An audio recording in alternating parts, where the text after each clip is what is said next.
नमस्कार, देवभूमि के दंगल में आप सभी का स्वागत है। मैं हूं आपके साथ गरिमा वाजपेयी। देवभूमि के दंगल में आज बात करेंगे जमकर बरसे वोट, व्यवस्थाओं में खोट।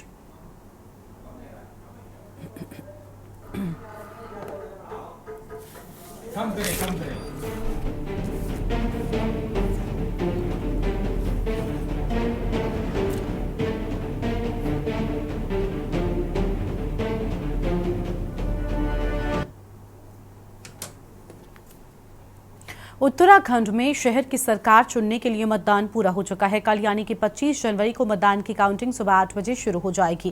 देहरादून की बात करें तो यहां रेंजर्स ग्राउंड में मतपत्रों की काउंटिंग होगी। वहीं हर जिले में अलग अलग जगह पर काउंटिंग की जाएगी। एक दिन पहले हुए मतदान में पूरे राज्य में कई जगहों पर अव्यवस्थाओं का अंबार देखने को मिला है। कई वोटर अपने नाम मतदाता सूची में न होने के चलते बैरंग लौट गए। पूरे राज्य में मतदाताओं में निकाय चुनाव के मतदान को लेकर उत्साह बना रहा। मतदान प्रक्रिया धीमी होने के कारण कई मतदाता अपना वोट नहीं दे पाए। निर्धारित समय 5 बजे के बाद भी कई वोटर लाइन लगाकर अपनी बारी का इंतजार करते रहे। करीब 1 साल तक प्रशासकों के हवाले रहे नगर निकायों में वोटिंग हो चुकी है। उत्तराखंड के 11 नगर निगमों में मेयर के 72 प्रत्याशी मैदान में हैं, तो वहीं 89 नगर पालिका व नगर पंचायतों में अध्यक्ष के 79 पदों के लिए 445 और सभी 100 निकायों में वार्ड पार्षद सदस्य के लिए 1282 पदों के लिए 4888 प्रत्याशी चुनावी मैदान में है।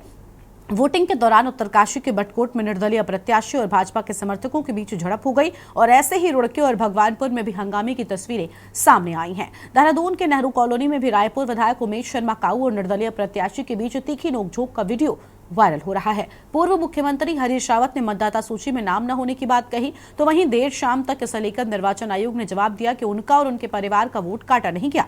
उनका वोट डिफेंस कॉलोनी की मतदाता सूची में दर्ज है, जबकि वो माजरा में अपना वोट देने के लिए सूची में नाम ढूंढ रहे हैं। तो वहीं पूर्व मुख्यमंत्री और महाराष्ट्र के राज्यपाल रहे भगत सिंह कोश्यारी भी अपना वोट नहीं डाल पाए हैं। उनका नाम मतदाता सूची में गलत दर्ज किया गया। ऐसे ही तमाम वोटर्स मतदाता सूची में गड़बड़ियों को लेकर परेशान रहे। पूरे राज्य में तकरीबन 66% मतदान हुआ। इससे पहले हुए निकाय चुनावों की बात करें तो साल 2008 में 60%, 2013 में 61% और 2018 में 59.79% मतदान हुआ था। इस बार करीब 66% मतदान पूरा हुआ है। आज इसी पर करेंगे चर्चा। खास मेहमान हमारे साथ में होंगे, उससे पहले एक नजर आज की इस रिपोर्ट पर डालिए।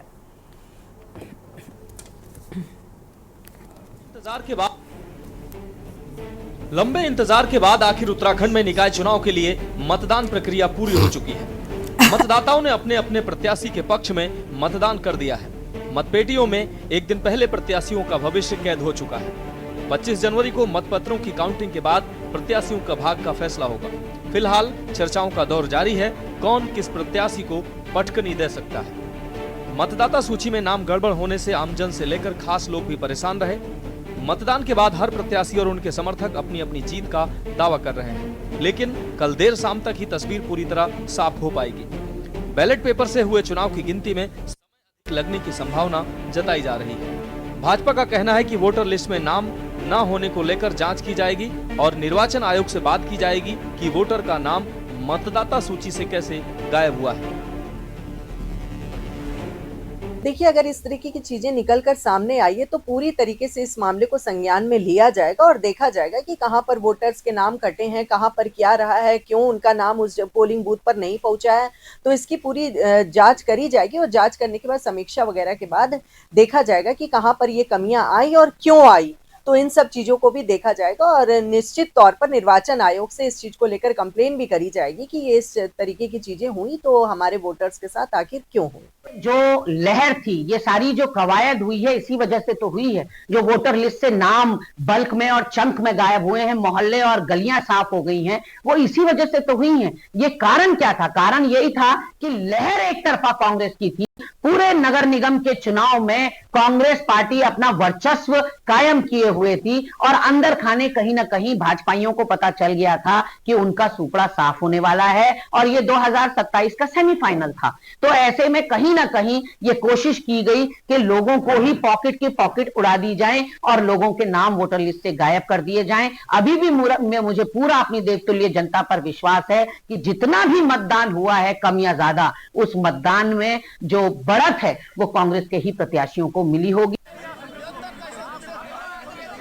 100 नगर निकायों के लिए 23 जनवरी को हुए मतदान में तमाम अव्यवस्थाओं का अंबार रहा। जगह जगह हंगामे की तस्वीरें निकाय चुनाव के मतदान के दौरान सामने आई हैं। वोटिंग के दौरान मतदाताओं में आक्रोश देखने को मिला।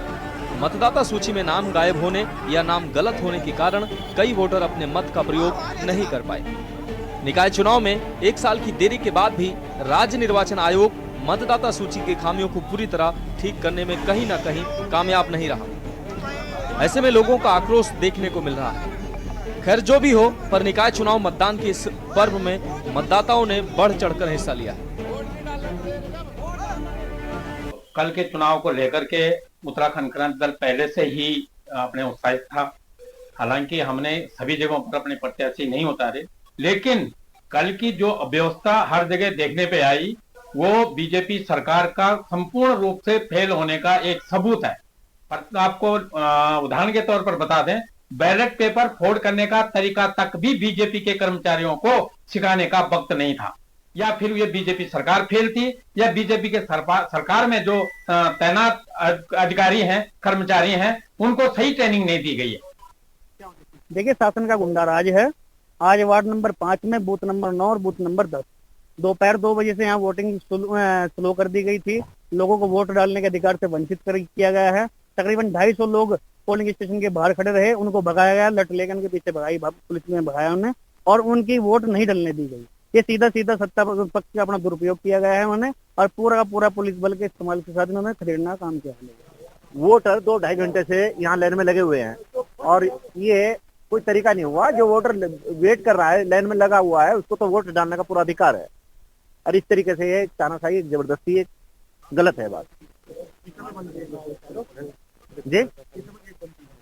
अभी तो बंद करा, सबको डंडे मार के भगा नहीं दिए। 5 बजे से 5 बजे के लगभग की बात है, और उस वक्त 3:30 है जी। कम से कम 250-300 वोट रहेंगे। कुल मिलाकर प्रदेश में हुए निकाय चुनाव में जमकर जनता ने मतदान किया।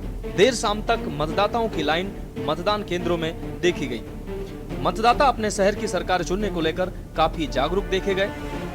युवा हो या बुजुर्ग हो या दिव्यांग, हर मतदाता में मतदान के लिए जोश देखा गया। राज्य निर्वाचन आयोग के अनुसार दिव्यांग मतदाताओं के लिए विशेष वाहन, व्हीलचेयर, वॉकिंग स्टिक व रैंप की व्यवस्था की गई थी। पूरे राज्य में 2171 दिव्यांग व निःशक्त मतदाताओं को सुगम मतदान के लिए सुविधा उपलब्ध कराई गई। निकाय चुनाव के लिए मतदान करीब करीब शांतिपूर्ण निपट चुका है। अब इंतजार कुछ घंटों का है। जल्द ही शहर की सरकार बनने की प्रक्रिया पूरे होने जा रही है। Bureau report, Uttarakhand. और इसी मुद्दे पर आज हम करेंगे विस्तार से चर्चा। खास मेहमान हमारे साथ में जुड़ चुके हैं। प्रभा बंदूनी जी हैं, प्रदेश प्रवक्ता भारतीय जनता पार्टी की ओर से। गिरिराज किशोर हिंदवान जी हैं, प्रदेश प्रवक्ता कांग्रेस पार्टी की ओर से। रिटायर्ड मेजर संतोष भंडारी जी हैं, केंद्रीय अध्यक्ष महिला प्रकोष्ठ यूकेडी की ओर से। और दीपक मलिक जी हैं, समाज सेवी हैं। अरुण शर्मा जी हैं, वरिष्ठ पत्रकार हैं। बहुत स्वागत आप सभी मेहमानों का। प्रभा बंदूनी जी के साथ में शुरुआत करते हैं। मतदान को लेकर विपक्ष का हंगामा है। अब तो मतदान हो भी चुका है, सिर्फ आज भर का इंतजार। कल इस वक्त हम जब चर्चा कर रहे होंगे तो तस्वीरें लगभग साफ होने को होंगी, बावजूद इसके विपक्ष हंगामा कर रहा है। क्या कहना है आपका प्रभा जी? सबसे पहले तो जो कल हमारा मतदान हुआ, सफल मतदान हुआ, उसके लिए मैं सभी को बधाई देती हूँ। और अच्छा है, कल हमारा रिजल्ट भी आ जाएगा, उसके बाद कल हम इसी विषय पर चर्चा भी यहाँ पर कर रहे होंगे। तो देखिए, लोगों ने खुलकर अपना मतदान किया है, और जिस प्रकार से उत्साह के साथ कल ये लोक पर्व का जो हमारा था, उसमें सभी जनता ने बढ़ चढ़कर हिस्सा लिया। वो भी अपने में एक, मैं कहूँगी, अगर अभी मैं रिपोर्ट देख रही थी पिछले वर्षों की तुलना में, इस बार जो परसेंटेज रहा है, वोटिंग परसेंटेज, वो भी ज्यादा रहा है। 66 के आसपास मैं देख रही थी, मुझे जो याद है। तो ये बहुत ही अच्छा एक शुभ संदेश है कि जनता अब जागरूक हो गई है और बढ़ चढ़कर अपने मतदान के प्रति वो जागरूक भी है और वोट करने के लिए निकल भी रही है बाहर। जैसा कि हम पहले कहते थे कि ग्रामीण क्षेत्रों की कंपैरेटिवली जो शहरों में लोग बाहर नहीं निकलते, उनको जबरदस्ती लेकर आना पड़ता है। तो ये बहुत ही अच्छा संदेश गया है कि लोगों ने बड़े उत्साह के साथ वोट करने के लिए आए हैं। तो ये तो बहुत ही अच्छा रहा है, और जिस प्रकार से जहां भी मतदान हुआ है अच्छा रहा है। और मुझे ऐसा नहीं लगता है कि ये कहीं पर भी कोई इस प्रकार की घटना हुई। और जो ये 2-4 घटनाएं अभी मैं विपक्ष के जो वक्तव्य सुन रही थी, उनसे बहुत दुखद भी है और आश्चर्यजनक भी है कि सरकार ने तमाम वहां पर व्यवस्थाएं दी गई थी।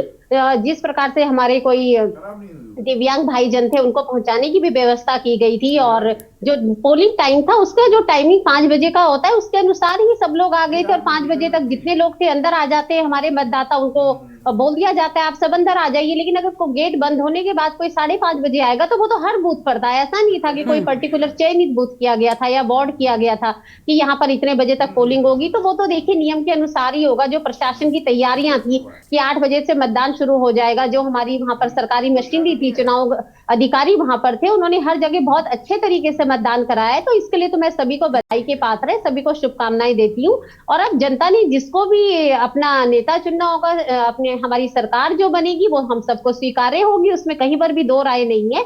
और मुझे नहीं लगता है कि कहीं पर किसी को भी इस प्रकार से कोई परेशानी होनी चाहिए या इस प्रकार का कोई विवाद उत्पन्न करना चाहिए कि कोई कमी रह गई हो। देखिए लोक पर्व है, अच्छा रहा। और जहाँ पे वोटर लिस्ट की बात आ रही है तो देखिए वोटर लिस्ट का तो ये कहते हैं कि ये तो अभी जो हमने बीच में इससे पहले भी हम डिबेट में ये चर्चा करते रहते हैं कि ये समय दिया गया, तो उसमें मैंने आपको पहले भी बताया है कि ये जो कमियां वोटर लिस्ट में होती है इसी के लिए ये समय था। हम सबने तो बढ़ चढ़ कर काम किया अपने क्षेत्र में। अब ये तो वहां के जो जनप्रतिनिधि होते हैं उनको भी देखना चाहिए, कहीं ना कहीं उनकी भी बहुत बड़ी जिम्मेदारी होती है, क्योंकि हम राजनीतिक क्षेत्र में अगर है और वहां पर चाहे वो मैं कहती हूँ किसी भी दल का प्रतिनिधि अगर वो है, तो जब वोटर लिस्ट आती है तो हमें पहले हम चेक करते हैं उसको कि हमारे क्षेत्र का कोई भी मतदाता उसमें छूटना नहीं चाहिए। हम ये उसको ये नहीं पूछते हैं कि तुम किसको वोट करोगे, हम सबसे पहले ये देखते हैं कि हमारे पड़ोसी का या हमारे वार्ड का जो प्रति मतदाता है उसका नाम उस लिस्ट में होना चाहिए। अगर उसका नाम उसमें नहीं होता है तो हम उसको अवगत भी कराया जाता है बकायदा, जहां जहां जिस ग्रुप में हम लोग जुड़े हुए होते हैं। एक जागरूक मतदाता भी हम पहले है, एक राजनीतिक पार्टी के लिए हम बाद में है, एक जागरूक मतदाता है।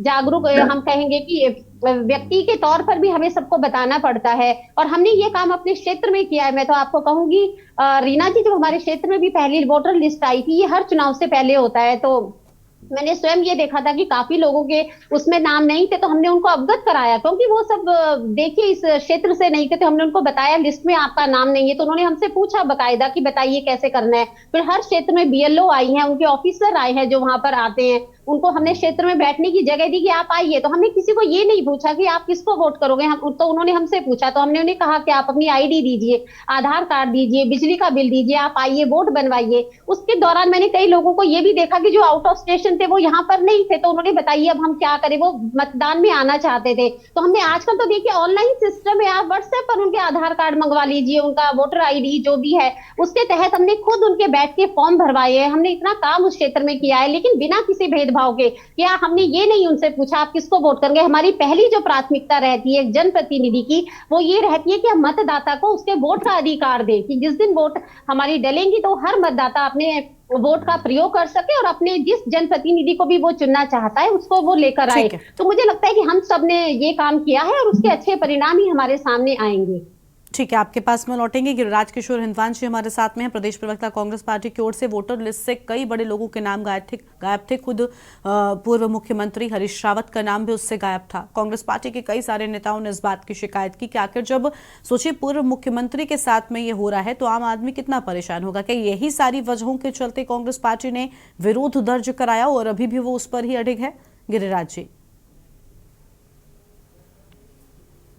गरिमा जी, छोटी सरकार के गठन की तरफ हम लोग बढ़ रहे हैं। लगभग मतदान पूर्ण हो चुका है। सवाल बनेंगे और जब मैं स्पष्टीकरण सुनता हूं इनके प्रवक्ता गणों के भाजपा के, तो गरिमा जी निश्चित रूप से बड़ा अजीब सा एक माहौल बनता है, हास्यास्पद भी लगता है कि भाई आप लोगों को माफी मांगनी चाहिए। आप शासित हैं प्रदेश में, क्या स्थितियां आपने बना रखी। मतदाता जो है, जो वोटर है, वो निश्चित रूप से लाइन में खड़ा है और गरिमा जी इस समय विरोध में था सरकार के। निश्चित रूप से छोटी सरकारों के गठन की तरफ हम बढ़ रहे हैं। जो मतदाता है, जिस हिसाब से वो हुजूम था, जिस हिसाब से वो क्राउड था, वो एंटी कम्बेंसी आप उसको मान के चलिए। निश्चित रूप से सरकार के विरुद्ध वो वोट जाने वाला था। आप उसको लाइन में खड़ा रखें। आप जो अभी कह रहे थे 5 बजे तक, अरे भाई बैलेट पेपर से हो रहा है चुनाव। आप स्वयं सोचिए कि 2023 2 दिसंबर को कार्यकाल संपन्न हो जाता है निकाय का। 1 वर्ष तक लिंगर ऑन आपने किया है चुनाव को। इस बीच में आपने क्या स्थितियां बनाई हैं राज्य निर्वाचन आयोग ने? क्या आपने किस तरह का मैनेजमेंट आपका था? आज जो पोलिंग बूथ थे लगभग 3300 के आसपास थे यहां पे देहरादून में। संख्या इसकी संख्या लगभग जब गरिमा जी मैं मानता हूं इसका डबल होना चाहिए था, 6000 के आसपास होना चाहिए था पोलिंग बूथ जो होने चाहिए थे हमारे। जिस हिसाब से क्राउड बना और आप स्पष्टीकरण पे स्पष्टीकरण दे रहे हैं कि नहीं साहब 5 बजे तक का पोलिंग हो। ठीक है, आपकी तरफ से फॉर्मेलिटीज आपने पूरी की, लेकिन भाई जो जनमानस वाकई अगर मतदाता मतदान करने जा रहा है, सबसे बड़ा दान होता है वोट, जो उसका प्रतिशोध है। और आज जो स्थितियां आप बता रहे हैं, हमारी तो टॉप लीडरशिप लगभग निश्चित रूप से वोटर लिस्ट से गायब नाम। अब आप स्वयं सोचिए गरिमा जी, आम व्यक्ति हजारों वोटर ऐसा था जिनके वोटर लिस्ट से नाम गायब थे, मतदाता सूची से। किसको देखना है इसको? आप स्वयं देखिए, राज्य निर्वाचन आयोग देखेगा। सरकार को पूरी तरह से संज्ञान लेना चाहिए था, लेकिन जब भाजपा के षड्यंत्र है, सुनिएगा गरिमा जी, जब भाजपा थक जाती है, हार जाती है, डरी हुई मुद्रा में होती है, तो निश्चित रूप से इस तरह का माहौल ये लोग क्रिएट करते हैं। क्या नहीं बोला इन्होंने चुनाव में? आप देखिए, चुनाव से पहले कि कांग्रेस पार्टी मुगलिया सोच रखती है। सेकुलरिज्म की बात करने वाली कांग्रेस पार्टी एक आइडियोलॉजी को लिए हुए साथ चलती है, आम जनमानस की बात करती है। अरे भाजपा के लोगों, आप नफरत की राजनीति करते हो। क्या स्थितियां आपने प्रदेश में बनाई चुनाव से पहले? आपके पास कुछ नहीं होता है, भरमाने की स्थिति में आप जनता को, जनमानस को लेके आते हैं। एक ब्रह्मास्त्र आपके निश्चित रूप से कमान से निकलता है, वो सांप्रदायिक तनाव की तरफ बढ़ता है। आपके मुखिया ये बातें बोल रहे हैं प्रदेश के। विपक्ष में कांग्रेस पार्टी है और निश्चित रूप से इसका परिणाम अभी भी जो जितने षड्यंत्र इन्होंने, जो भी परपंच इन्होंने, सामदान दाम दंड भेद, जो चुनाव से पहले सारी इनकी बातें होती हैं भाजपा की, निश्चित रूप से उसके बावजूद करण महाराज जी के नेतृत्व में गरिमा जी छोटी सरकारों का जो गठन होने जा रहा है, कांग्रेस पार्टी परचम लहराने वाली है, निश्चित रूप से विजय सूरी की तरफ अग्रसर है, या आप मान के चलिए। ठीक है, हमारे साथ में रिटायर्ड मेजर संतोष भंडारी जी हैं, केंद्रीय अध्यक्ष महिला प्रकोष्ठ उत्तराखंड क्रांति दल की ओर से। स्वागत आपका भी मैम। संतोष जी, क्या लग रहा है कि एक तरफ देखिए यूकेडी ने भी बड़ी उम्मीदें लगाकर रखी थी, लेकिन फिलहाल मुख्य विपक्षी दलों के बीच में टक्कर है। बीजेपी और कांग्रेस मुख्य रूप से इस चुनाव में लड़ रहे हैं, कई और दल भी चुनाव में थे। कितनी उम्मीदें हैं कल नतीजे बिल्कुल साफ हो जाएंगे? अनम्यूट कीजिए मैम, आपकी आवाज नहीं आ रही है।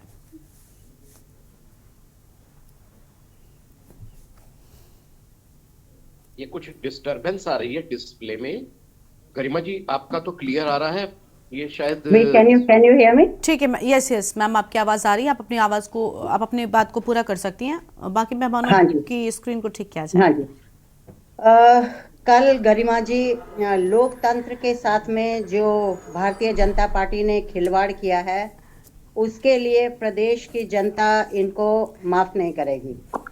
ये जो महोदया अभी इतना बखान करके गए हैं कि हमने ये किया वो किया, आप सोशल मीडिया खोलकर आप देख सकते हैं पिछले 5 बजे के बाद से या ड्यूरिंग इलेक्शन ऑल्सो, जो भी लोग वहाँ पर मौजूद थे, जितने भी ये मीडिया के भाई बंधु वहाँ पर मौजूद थे, उन्होंने लाइव भी दिखाया है।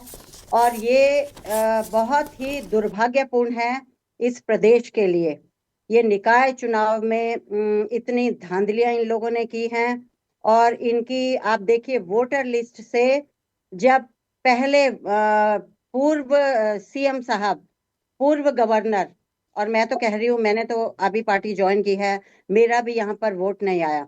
और यहाँ पर मैं आप लोगों को शेयर करना चाहती हूँ कि मेरा जो बीएलओ है वो हमेशा कई सालों से इसी जगह पर मुझे चिट दे के जाता है।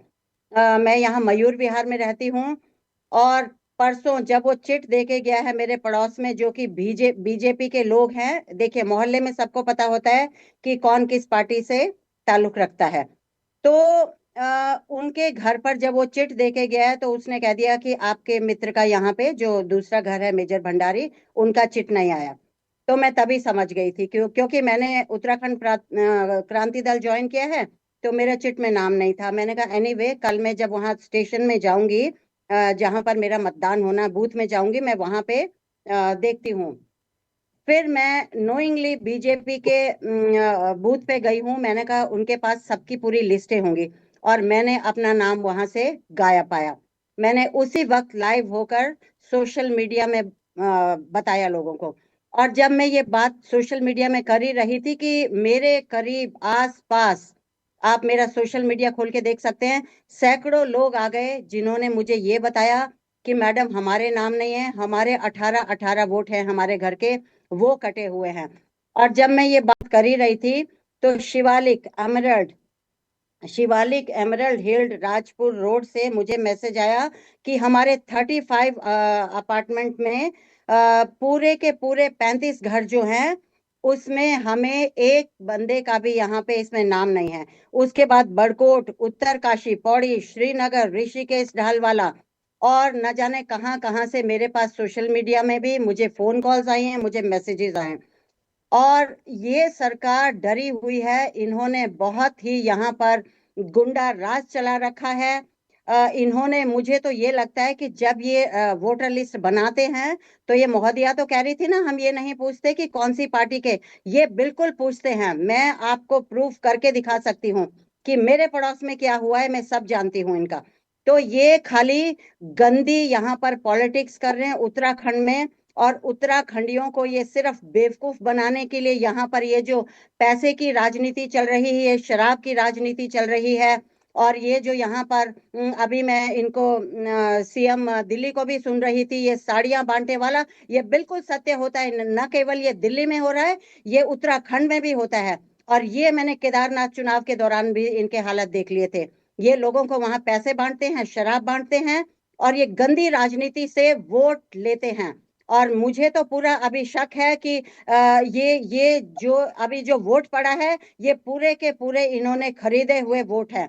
मैं कहती हूँ कि जब कहीं पे इन्होंने धनराशि बांटनी होती है, उस वक्त तो ये मरे हुए लोगों की भी लिस्ट वहां पर लेके आ जाते हैं कि ये भी हमारा बंदा है, आप इसको भी ये धनराशि दीजिए। जब इनकी सरकार की पोलें खुलती हैं, तब इनकी असलियत पता चलती है कि ये कितने पानी में है। तो जहां पर एक्चुअल वोट जो हमारा अपना इस प्रदेश का, हम हर नागरिक का ये एक अधिकार है, और उस अधिकारों का ये लोग हनन कर रहे हैं। इनको तो डूब मरना चाहिए जो जो भी ये लोग इसके लिए जिम्मेदार हैं। और हम उत्तराखंड क्रांति दल की भी हम अभी राज्य निर्वाचन आयोग में इनकी कंप्लेंट करेंगे, और हम जो भी इसके लिए जिम्मेदार है उसके लिए हम पुलिस में भी इनकी कार्यवाही करेंगे। Thank you. और मेहमानों का भी रुख करेंगे, उससे पहले कार्यक्रम में एक छोटे से ब्रेक के लिए रुकते हैं। कहीं मच आएगा, ब्रेक के बाद देवभूमि के दंगल में जल्द लौटेंगे। आप देख रहे हैं के न्यूज, खबरों का सारथी।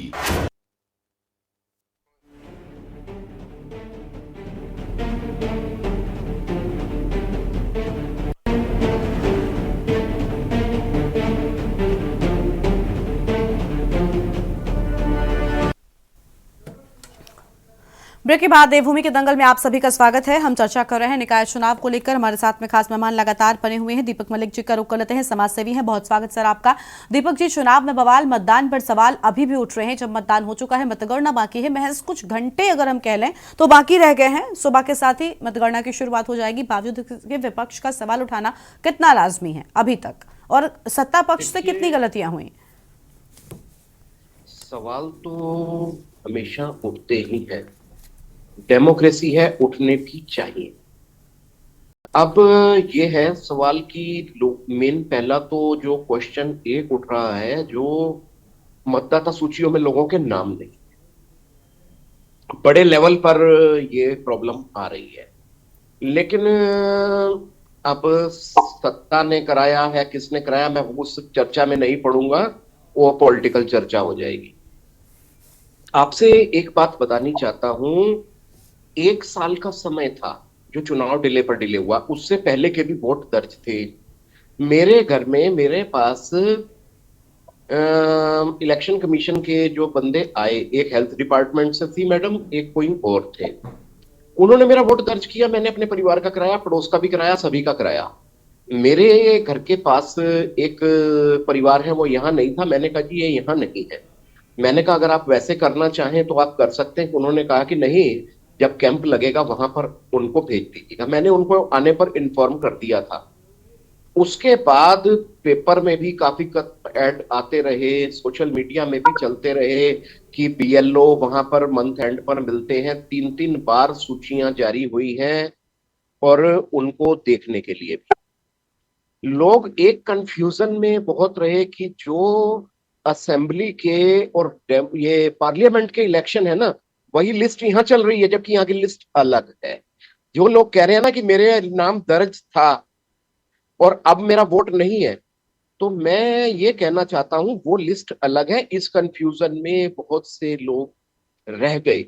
अब ये नाकामी जो है, ये इलेक्शन कमीशन और जो बाकी एजेंसीज हैं, और सबसे बड़ी बात हमारे जो राजनीतिक दल हैं, वो मैं नाम नहीं लूंगा, सभी पार्टियों को कहूंगा, आप लोग वोट मांगने के लिए डोर टू डोर घूम रहे हैं, आपके नेता घूम रहे हैं, आप कहते हैं हमारे ये संगठन है, वो संगठन है। क्या इस काम के लिए आप लोग नहीं निकल सकते थे? क्वेश्चन मार्क सबसे बड़ा आप लोगों पर है। आप कितने बड़े दावे कर रहे हैं, हम बहुत बड़े समाज सेवी हैं, हमारी पार्टी ये करती है, वो करती है।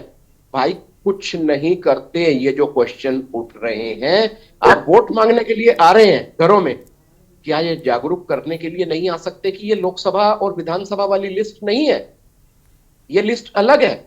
इस कंफ्यूजन में लोग बहुत रह गए। और सबसे बड़ी बात उसके बाद में, चलिए इसमें तो मैंने अपना पॉइंट रख दिया। सेकंड जो है, देहरादून में जो पोलिंग है 55% हुई है, जबकि ओवरऑल जो उत्तराखंड की है वो 65.3 जा रही है। देहरादून में नगर निगम एजुकेटेड सिटी, एक एजुकेशन हब है। यहाँ पर पोलिंग इतना कम रहना, जरूर हमारी व्यवस्थाओं में कोई कमी रही है। अब जब ये पता है कि पोलिंग हो रही है, ये बैलेट पेपर से हो रही है, प्राउड मानिए, जो ईवीएम का डिस्प्यूट होता है, बहुत ज्यादा डिस्प्यूटेड हो रखा है मैटर, उस पे तो मैं बोलूंगा फिर कभी, लेकिन ये बैलेट से हो रहा है, सालों बाद लोगों को ये अवसर मिल रहा है। तो जिस हिसाब से पोलिंग होना चाहिए था, अगर देख रहे हैं कि स्पीड कम रहेगी, तो जैसा गिरिराज भाई ने बोला है, थोड़े बूथ ज्यादा होने चाहिए थे। ये प्रशासन, इलेक्शन कमीशन की बहुत बड़ी नेग्लिजेंस है। ये जो इन्होंने बताया कि 3200 समथिंग के बूथ थे, ये 6000 होने चाहिए थे, बिल्कुल होने चाहिए थे। मैंने भी देखा है कहीं पर पार्किंग की जगह नहीं है, कहीं पर कुछ नहीं है, प्रॉब्लम्स आ रही थी। एक थोड़ा सा ना हट करके और चीज बोल सकता हूँ गरिमा जी, अगर आप इजाजत दें। जी बिल्कुल, आप अपनी बात को पूरा करिए। जी, ऐसा था कि इलेक्शन कमीशन ने कुछ इस बार फरमान जारी किए हैं कि जैसे कि जो भी इलेक्शन के सिंबल्स होंगे ना, वो वहां कमरे में नहीं रहे। मेरे पास कुछ बातें आई हैं, कुछ जगह पर रूम में से जो सीलिंग फैन लगे थे ना, वो उतार दिए गए।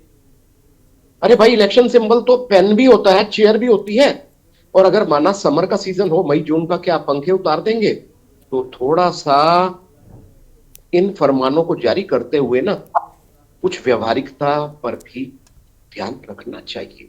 ऐसा ना हो कि कोई चीज आप तो कर रहे हैं, ठीक है, आपकी भावना ठीक है, लेकिन थोड़ा व्यवहारिकता देख के, अगर ये जून का महीना हो, मई का हो, क्या आप सीलिंग फैन उतरवा देंगे? वोटिंग तो तब भी हो सकती है, अगर होती तो तब भी हो जाती। तो थोड़ा सा ये चीज। और एक, जैसे कि मैं देख रहा हूं देहरादून में जो है 2-3 जगह कुछ अप्रिय घटनाएं हुई हैं। एक जगह एक विधायक जी थोड़ा नेतागिरी कर रहे थे अपनी, तो प्रशासन को इन चीजों का सख्ती से संज्ञान लेना चाहिए।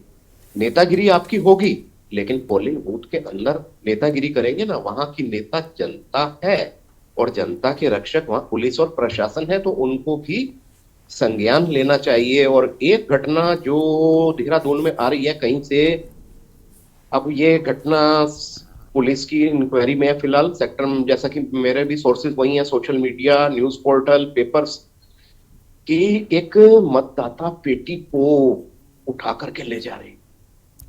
अरे भाई, जिस टाइम हम लोग पहली बार पोलिंग कर रहे थे ना, अपनी मेरी एज 50+ है, टीएन शेषन जी चीफ इलेक्शन कमिश्नर, उससे पहले जो इलेक्शन के दौर में गुंडागर्दी हुआ करती थी ना, पूरी की पूरी पेटियां लूट ली जाती थी, वो यादें मुझे ताजा होने को आई कि राजधानी में इतनी हिम्मत हो रही है, पेटी आप हाथ भी लगा सकते हैं पुलिस के रहते, प्रशासन के इतनी जुर्रत, लेकिन पुलिस प्रशासन क्या वहां पर था नहीं, कैसे था, ये सब भी जांच होनी चाहिए। अगर किसी को ज्यादा दबंगई दिखाने का शौक है ना, ठीक है सर, तो प्रशासन को क्लियर मैसेज दे देना चाहिए कि आप कानून से बड़े दबंग नहीं है, मतदाता पेटी को जो हाथ लगा है इसके ऊपर ऐसी कार्रवाई होनी चाहिए कि वो भविष्य में नजीर बने कि देवभूमि में कोई ऐसा अटेम्प्ट करने से पहले याद रखे कि क्या अंजाम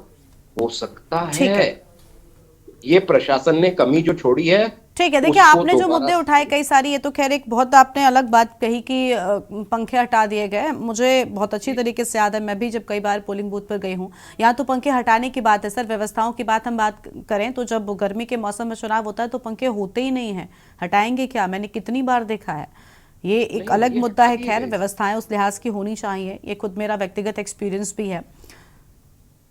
हाँ बिल्कुल, और दूसरी बात ये कोई तर्क नहीं था, जो तर्क दिया गया वो फिट बैठ नहीं रहा था उस सिचुएशन में, तो उस पर और विस्तृत मुझे लगता है चुनाव आयोग को काम करना चाहिए। चलिए ठीक है, अरुण शर्मा मतलब जी, ना हो एग्जैक्टली, अरुण शर्मा जी का रुख कर लेते हैं। ठीक है जी, ठीक है अरुण जी, बहुत स्वागत आपका। अरुण जी, पूरे मामले में अभी भी जो बवाल विपक्ष का है वो लगातार जारी है। विपक्ष कह रहा है कि बताइए, बड़े बड़े लोगों को वोट काट दिए गए, और वोट काटने वाली बात कई लोगों ने कही, न सिर्फ कांग्रेस ने बल्कि यूकेडी से संतोष जी भी वही बात कह रही हैं, और दीपक मलिक जी ने तो बहुत सारी बातें कही, आप सुन ही रहे थे। क्या लग रहा है कि ये सारी चीजें वाजिब थी और सवाल बहुत सारे अपने पीछे ये मतदान के बाद भी छोड़ गए? गरिमा, निश्चित तौर देखिए, हम भी वोटर है। मैं ऋषिकेश में वोट दिया, मैंने नगर निगम में, कुछ लोगों ने देहरादून में दिया होगा, कुछ लोगों ने इधर उधर दिया होगा, सबके अपने क्षेत्र थे जो शहरी निकायों में रहते हैं। और बहुत ज्यादा जगह से ये सूचनाएं आई कि वोटर लिस्ट में से लोगों के नाम गायब। ये स्थिति है कि एक मकान में, अब तो मेजर भंडारी ने तो उदाहरण दिया कि 35 फ्लैट के लोगों के नाम गायब हो गए। मैं मेरे अड़ोस पड़ोस में ये हुआ, किराएदार के नाम वोटर लिस्ट में है, जो मकान पहले से वहां रह रहा है गायब हो गए। और देखिए, ये कोई ये नहीं होता, ये कोई तर्क नहीं होता कि आपने कितने कैंप लगाए। सवाल ये है कि आपका बीएलओ कितनी बार घर घर गया, ये कोई तर्क नहीं है। उसकी बीएलओ की ड्यूटी थी कि वो घर घर जाए, एक एक आदमी को वेरीफाई करे। ठीक है, नेग्लिजेंस हो जाती है। जब आप लगातार 30 साल से वोट देते आ रहे हैं, आपने विधानसभा में वोट दिया, संसद में वोट दिया, पिछले चुनाव में वोट दिया, नगर निकायों के या ग्राम पंचायतों में दिया, अब वो ग्राम पंचायतों का क्षेत्र नगर निकायों में आ गया, तो ठीक है, आपने उसमें वोट दिया। लेकिन 30 साल से जो वोट देते हुए आ रहे हैं, उनके वोट अचानक गायब कर दिए जाए, इस चीज को कोई आराम से लेने की बात है? ये बिल्कुल, जहां जहां से वोट गायब हुए हैं, जिन जिन क्षेत्रों में बीएलओ ने लापरवाही दर्शाई है, उन बीएलओ पे कड़ी कार्रवाई होनी चाहिए, ये मेरा मानना है। और अगर अभी नहीं हुई तो ये भविष्य में भी ये गलतियां बार बार दोहराई जाती रहेंगी, ये ध्यान रखना चाहिए। मुझे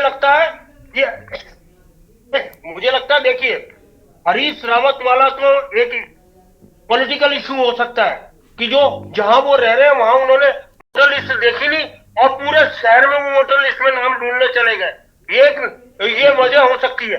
लेकिन होशियारी जी का नाम गलत होना, या और जो पुराने मुख्यमंत्री हैं, जो सूचना मिल रही है वो ये है कि 6 मुख्यमंत्री अपने वोट नहीं डाल पाए, तो ये निश्चित तौर पर चिंताजनक बात है।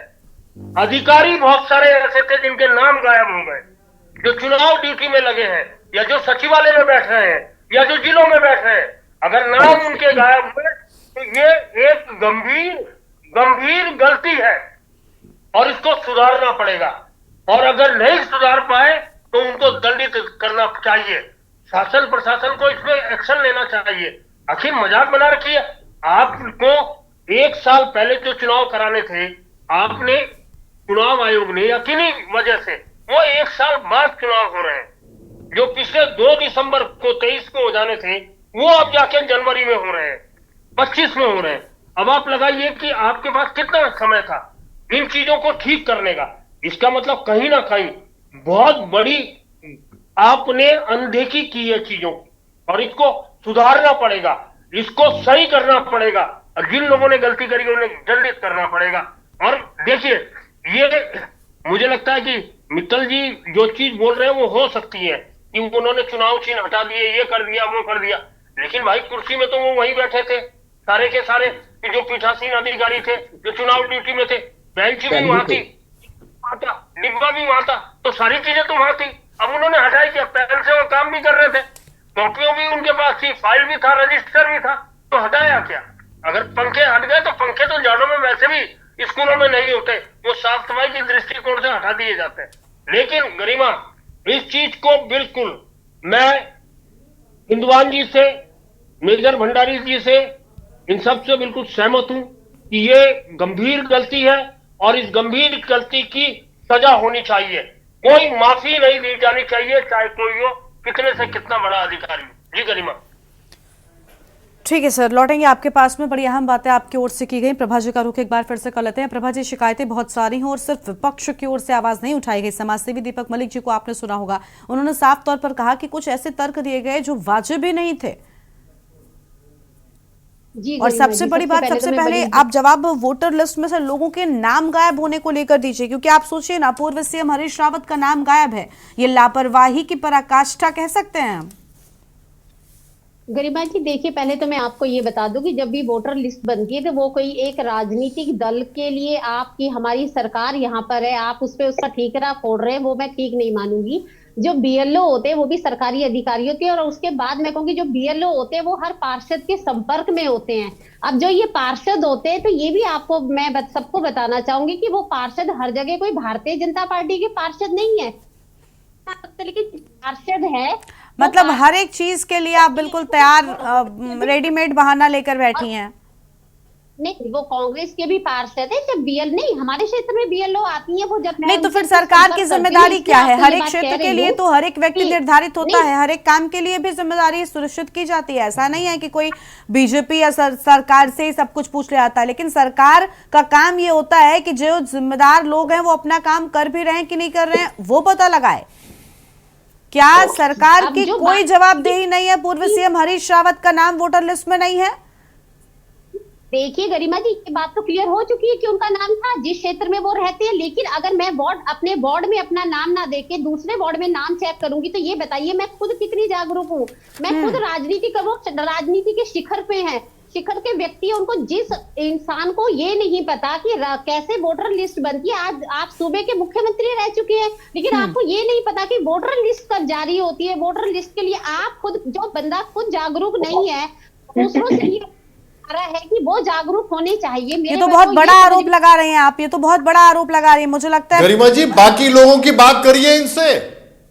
ये जो बाकी नहीं, अब ये मलिक जी ने एक बाकी लोगों की बात करिए इनसे गरिमा जी। नहीं सर, हरीश रावत पर भी हम चर्चा कर रहे हैं। नहीं, आप कराइए। मलिक जी ने बहुत अच्छी बात की है कि जब हमें वोट मांगनी होती है तो सारे राजनीतिक दल हर जनता के घर घर जाते हैं, लेकिन जब ये वोटर लिस्ट की प्रक्रिया होती है तो क्या ये जिम्मेदारी केवल एक ही राजनीतिक दल की? मैं आपको ऐसे अब नाम बता दूंगी जो राजनीतिक दल है लेकिन वो लोगों के घरों में झांकते नहीं है जब उनका नाम नहीं वोटर लिस्ट में होता है, वो भी ये काम करते हैं। हमारे क्षेत्र में खुद कांग्रेस की या मैं कहूंगी विपक्षी पार्टियों के पार्षद थे, लेकिन उन्होंने खुद ऐसे ऐसे काम किए कि मैं आपको ये बताऊं गरिमा जी, जो पहली वोटर लिस्ट आई थी उसमें मेरा खुद का नाम नहीं था, हमने अपना भी नाम उसमें दर्ज कराया क्योंकि समय दिया गया था। बार बार सोशल मीडिया के माध्यम से, ग्रुप के माध्यम से हमने जानकारी से ये पूछिए कि जिन लोगों ने गलती करी है उनके लिए सजा क्या होगी। बिल्कुल, सबसे बड़ी बात ये है ना, जो मास लेवल पे वोट कटे हैं, ये तो सरकार की। अभी आपने संतोष जी को सुना होगा, उन्होंने कहा 18 लोगों के घर का परिवार है,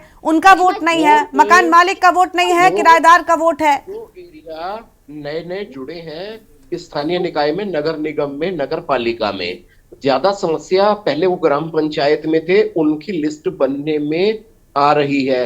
बहुत लोग कंफ्यूजन में रहे कि मेरा लोकसभा विधानसभा में था, यहाँ पर उनको यही कंफ्यूजन रहा कि लिस्ट एक ही है, लिस्ट अलग है। मैं थोड़ा राजनीतिक लेवल से, राजनीतिक दृष्टिकोण से हट करके बात कर रहा हूँ। मलिक जी आप गलत कह रहे हैं। ठीक है, कंप्लाइन होती है, ठीक है, ये ऐसा नहीं होता कि लिस्ट अलग है तो बात हो जाएगी। कोई लिस्ट अलग नहीं होती। ठीक है, ठीक है, ठीक है, ठीक है, आराम से आराम से आप लोग बात कीजिए। पहले तो एक एक करके बात कीजिए। संतोष जी आऊंगी।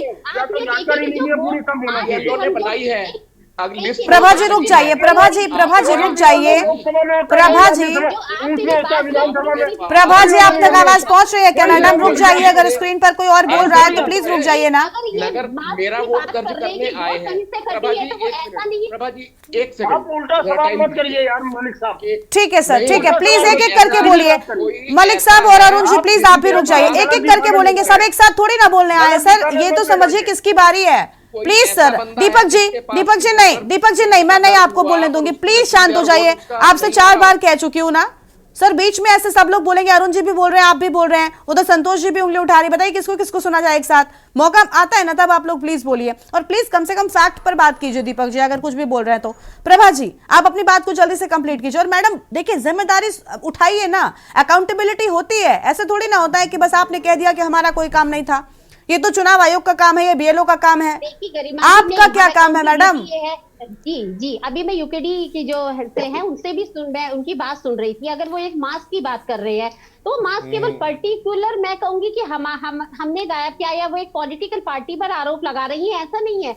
जिन लोगों का ये कार्य था, अकाउंटेबिलिटी होगी निश्चित तौर पर। ये समस्या जहां पर भी आई है वहां की जो बीएलओ निर्धारित है उनसे भी पूछा जाएगा बाद में कि ये कैसे हुआ। लेकिन मैं ये कह रही हूँ कि पॉलिटिकल पार्टी के जनप्रतिनिधि बनते हैं, इनका काम नहीं है। जब वो खुद ही अपने आप को वोटर लिस्ट में ऐड नहीं करा पा रहे तो उन्होंने क्षेत्र में कौन सा भ्रमण किया? वो कौन से जनता के कनेक्शन में थे कि आपका नाम नहीं है? क्यों नहीं है उनका नाम आया? वोटर लिस्ट तो 3 बार क्या कर रहे थे वहाँ? और ठीक है, नहीं बीएलओ क्या कर रहे थे? अच्छा, मतलब वोटिंग लिस्ट में नाम ना भी आए तो भी शख्स की गलती है मैडम, ये गलत बात है। आपने बीएलओ लगाए हैं, ये आपकी जिम्मेदारी है। आप कह दीजिए बीएलओ नहीं गया, आप कह दीजिए बीएलओ सर्वे करने नहीं गया। आप ये समझिए 1000 से ज्यादा वोटर एक बूथ पे मैं आपको बता रही होता है, तो जब बीएलओ आती है तो वो वहाँ के जनप्रतिनिधि को संपर्क करेगी ना कि हमारा क्या हम क्या जागरूक मतदाता नहीं है? एक जागरूक मतदाता होने के नाते क्या समाज के लोगों को मैं आपको बताऊंगी गरिमा जी। अरे मैडम कैसी बातें आप कर रही हैं? आप कुछ करेंगी, सब कुछ मतदाता खुद ही कर ले। सारी जिम्मेदारी मतदाता की हो गई, जनता की हो गई, तो बीएलओ फिर बनाए क्यों जाते हैं? कि हमारा नाम है तो क्या ये पर्ची? प्रभा जी प्लीज, प्रभा जी ये कैसे पर्ची संभाल रही है? प्रभा जी ठीक है, बस हो गया। ये मतलब है अकाउंटेबिलिटी होगी। मैडम आपने एक भी चीज की अकाउंटेबिलिटी एक्सेप्ट नहीं की है, तो ये समझिए आप कह रही है कि जनता की जिम्मेदारी बनती है। हर व्यक्ति को नहीं पता होता वोटर लिस्ट में नाम कैसे डलवाते हैं।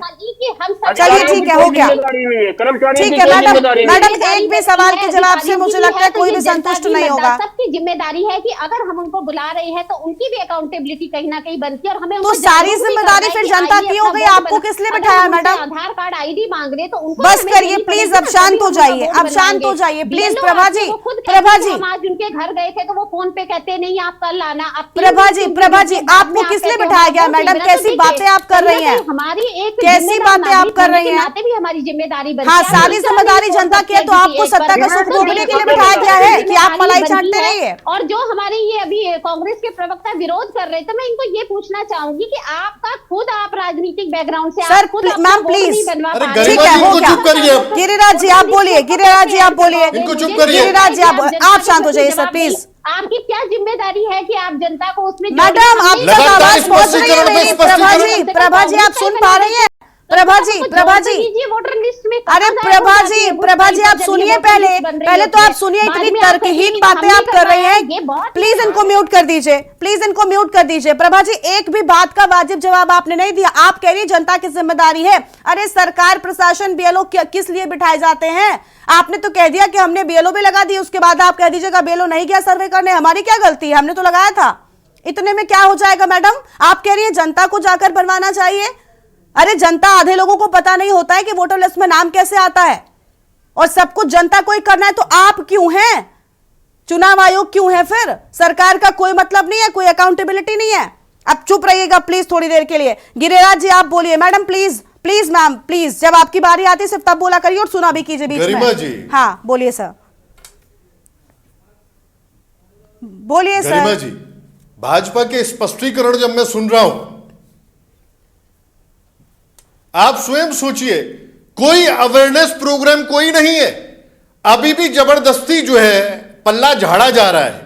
भाई जो रिस्पॉन्सिबिलिटी सरकार की बनती है, राज्य निर्वाचन आयोग की बनती है कि आप अवेयर करें, आप जाएं, बीएलओ अगर वाकई गलत अगर किया है उसने, अगर उसने अपनी ड्यूटी नहीं निभाई तो उसको पनिश करिए, लेकिन नहीं, उसको पनिशमेंट नहीं होगा।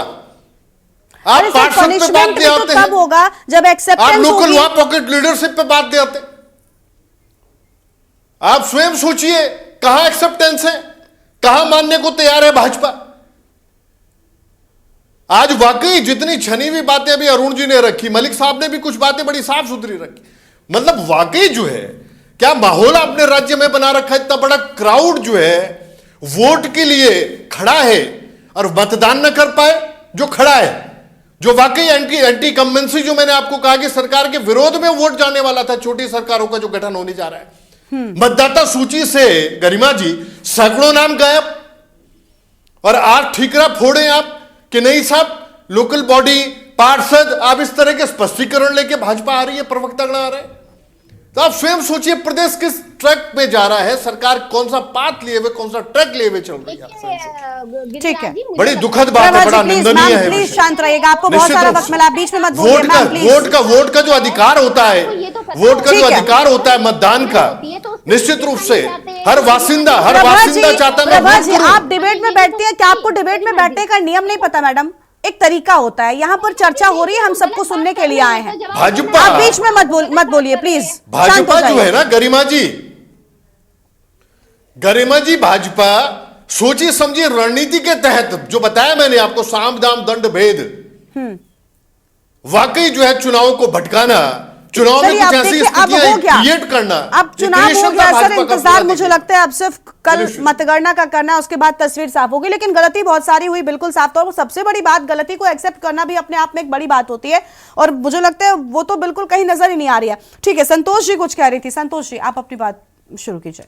यस गरिमा जी, मैं यही कहना चाह रही हूँ कि एक तो ये लोग अपनी गलती नहीं मान रहे और हर चीज का ठीकरा अपने दूसरे लोगों पर ये डाल रहे हैं, विच इज नॉट करेक्ट। ये अपनी रिस्पॉन्सिबिलिटी नहीं समझ रहे हैं और ये इसी प्रकार की राजनीति कर रहे हैं, और मुझे लगता है ये करते रहेंगे, लेकिन ऐसा नहीं होगा। अब इनके, मैं शीर्ष इनको भी सुन रही थी कि हम इंक्वायरी बिठाएंगे, ये करेंगे, वो करें। भाई already bullet is fired, what will you do after this?